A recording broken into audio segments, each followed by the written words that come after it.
वृंदावन की सुबह हमेशा की तरह शांत और सुंदर थी। यमुना के किनारे सुनहरी किरणें फैल रही थीं और प्रकृति एक दिव्य संगीत गा रही थी। कदम्ब के पेड़ के नीचे बैठे कृष्ण अपनी मधुर बांसुरी बजा रहे थे। उसी समय राधा अपनी सखियों के साथ यमुना से पानी भरकर लौट रही थीं। अचानक राधा रुक गईं, क्योंकि दूर जंगल से आती बांसुरी की धुन उनके दिल को छू गई थी। गांव की पगडंडी पर उनके घड़े और रंग-बिरंगे वस्त्र हवा में लहरा रहे थे। राधा उस मधुर बांसुरी की धुन को सुनकर जैसे मंत्रमुग्ध हो गईं।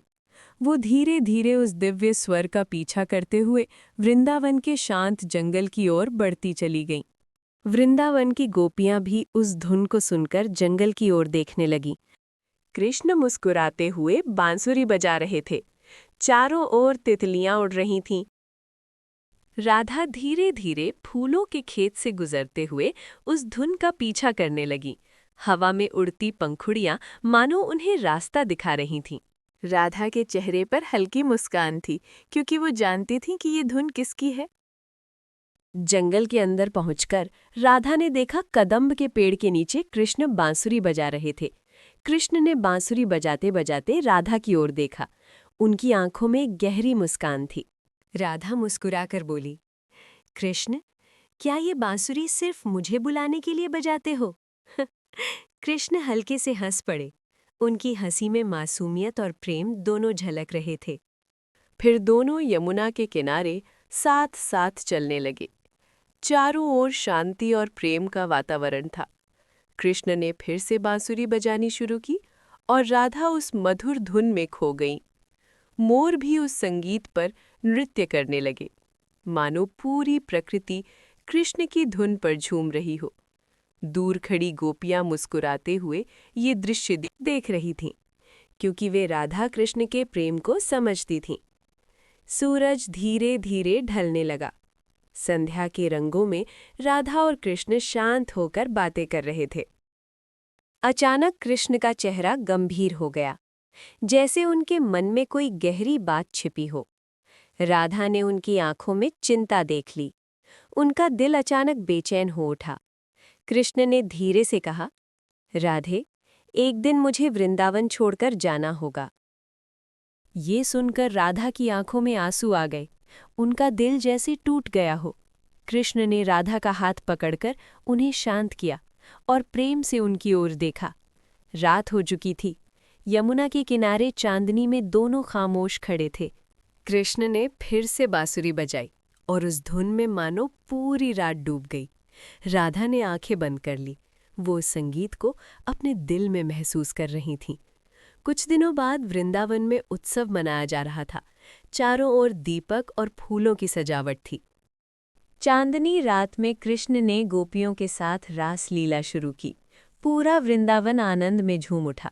राधा दूर खड़ी होकर कृष्ण को देख रही थी। उनकी आंखों में गहरा प्रेम झलक रहा था। रासलीला का वो दृश्य मानो स्वर्ग जैसा था, जहां हर कदम में प्रेम और भक्ति थी। कृष्ण की मधुर बांसुरी की धुन सुनकर राधा भी प्रेम में डूबी हुई धीरे धीरे झूमने लगी। लेकिन अगली सुबह वृंदावन में एक खबर फैल गई, कृष्ण को मथुरा जाना होगा।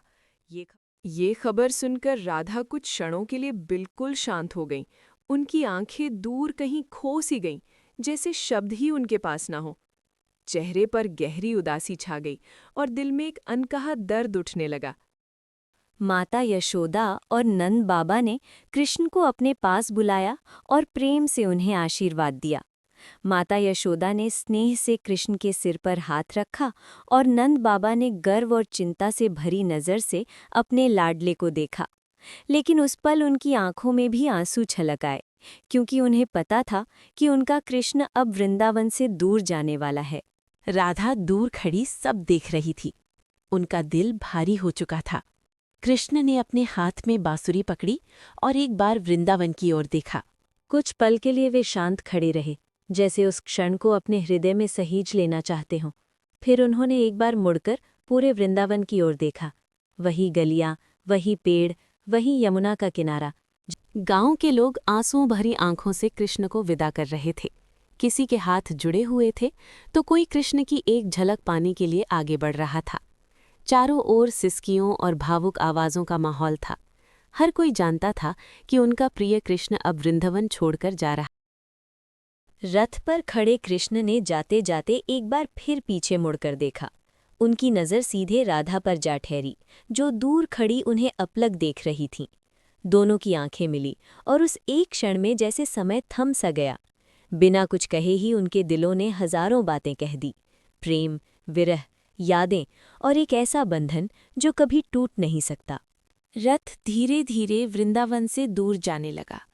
राधा वहीं खड़ी रही जब तक रथ आंखों से ओझल नहीं हो गया। कृष्ण के जाने के बाद वृंदावन जैसे शांत हो गया। राधा वहीं खड़ी रहीं, बिल्कुल शांत और स्थिर।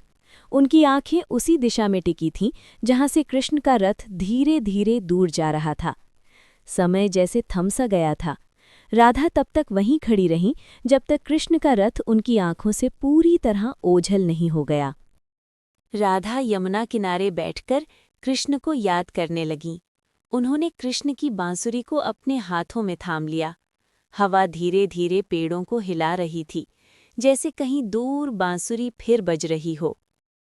उस शांत वातावरण में ऐसा लग रहा था जैसे कहीं बहुत दूर से फिर वही प्यारी बांसुरी की धुन सुनाई दे रही हो। गांव के लोग मंदिर में कृष्ण को याद कर प्रार्थना करने लगे। राधा ने आंखें बंद की और अपने दिल में कृष्ण को महसूस किया। हवा में फूलों की पंखुड़ियां उड़ने लगीं, मानो बांसुरी की धुन फिर लौट आई हो। रात के आकाश में तारे चमक रहे थे और वृंदावन फिर से एक दिव्य शांति में डूब गया। आकाश में दिव्य प्रकाश फैला और उसमें राधा और कृष्ण का दिव्य रूप दिखाई दिया। क्योंकि सच्चा प्रेम कभी खत्म नहीं होता और यही कारण है कि दुनिया आज भी कहती है राधे कृष्ण। अगर आपको हमारी ये कहानी पसंद आई हो तो वीडियो को लाइक करें, चैनल को सब्सक्राइब करें और कमेंट में ज़रूर लिखें राधे कृष्णा।